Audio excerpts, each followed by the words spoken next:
Oui, on arrive au terme de cette première année du budget participatif.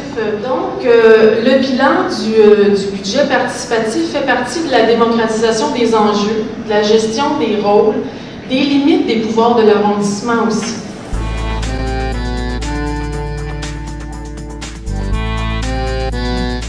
Comment est-ce que les élus apprennent aussi à travers ce processus-là, et après, comment ils vont redéfinir leur place par rapport aux citoyens?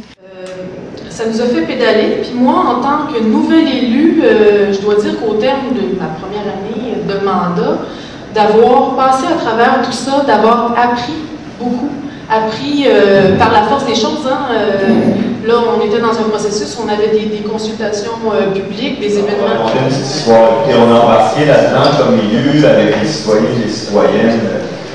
Pas en disant on ne sait pas où on s'en va, mais c'est un processus particulier. Je trouve la soirée assez.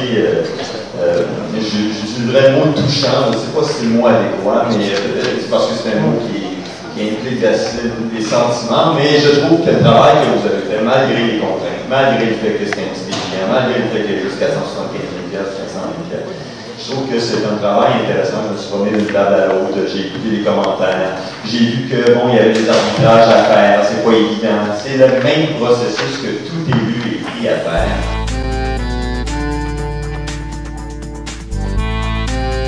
À court terme, ça peut donner l'impression que la personne est vraiment engagée à l'endroit de la démocratie, elle se préoccupe des citoyens, du citoyen ordinaire, puis elle n'est pas à la merci des lobbies ou je sais pas quoi. Donc ça peut donner cette image-là, cette impression-là, puis ça peut très certainement renforcer à court terme l'image politique de quelqu'un. Donc Je pense qu'on gagne du pouvoir. Je pense qu'on gagne du pouvoir parce que on est sur le terrain, on en fait des rencontres, des soupers spaghettis, puis des élus, là, on est vraiment sur le terrain. Donc on sait ce que la population a besoin.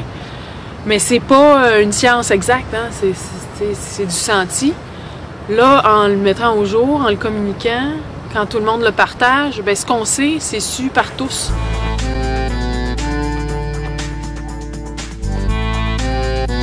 L'impression que j'avais très souvent lorsque les gens se présentaient au micro, c'est qu'ils connaissaient déjà très bien les élus qui étaient là. Puis les élus les connaissaient souvent très bien aussi. Souvent, les élus les appelaient par leur petit nom en disant la mairesse Watupulas notamment disait toujours, souvent en commençant « Bonjour, ça fait plaisir de vous revoir ». Donc de toute évidence, c'était des gens qui s'étaient déjà présentés à d'autres assemblées. Il y en a qui ont commencé d'ailleurs leur présentation en disant « Moi, ça fait 20 ans que j'utilise toutes les tribunes pour présenter mon point de vue ». Donc, il y en a qui ont commencé leur présentation comme ça. C'était des gens connus, des gens qui avaient déjà eu l'occasion de s'exprimer. Donc, l'idée que ce sont des citoyens ordinaires qui, normalement, sont muselés dans le système, ben, c'est pas tout à fait ça. D'ailleurs, je pense que le premier groupe qui s'est présenté, c'est l'Association des commerçants de Montréal. Donc, évidemment, eux étaient connus, très connus dans le processus. C'est un hasard parce que les deux premiers n'étaient pas là. Ah, pour vrai? Donc, mais ça, les mémoires, c'est le premier arrivé, le premier inscrit. Hein. Ouais, c'est ça. C'était pas organisé. Moi, ça me dérange pas qu'il soit le premier. Ce qui me dérange, c'est qu'il présente son truc et qu'il s'en aille. C'est ça qui me dérange. Donc, il n'est pas le seul à avoir fait ça. Parce que celui qui l'a suivi, qui représentait le groupe du monastère, là, il a fait la même chose. Il est allé dire sa salade, nous, ce projet-là, c'est important. Ciao, il est parti parce qu'on lui a dit, il faut que tu ailles là parce que c'est une nouvelle patente, puis il faut que tu dises ton truc. Donc, c'est ça qui était le problème du début du processus, c'est qu'on restait dans une logique. Chacun vient faire ses demandes, s'en va, et on n'était pas dans un processus qui visait à mettre les gens en discussion. Donc, il y a vraiment un espace à la fois pour les citoyens organisés et les non-organisés.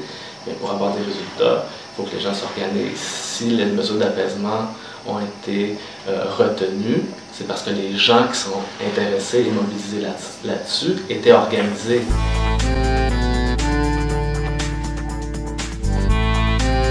Et là, ce soir, budget participatif, ça ne veut pas dire que tu as du pouvoir.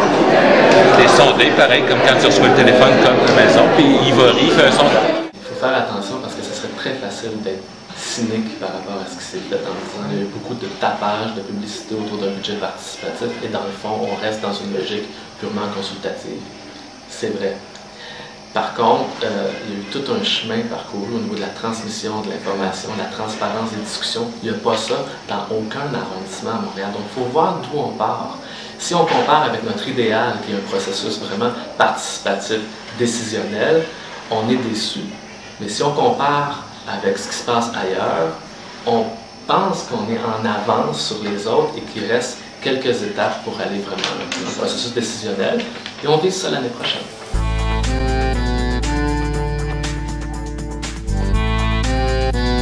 Le budget participatif, c'est peut-être, par contre, peut-être plus municipal, mais si on avait envie de vraiment, s'il y avait une volonté politique de démocratiser le budget, par exemple, provincial, on pourrait toujours trouver une façon. C'est une question de procédure.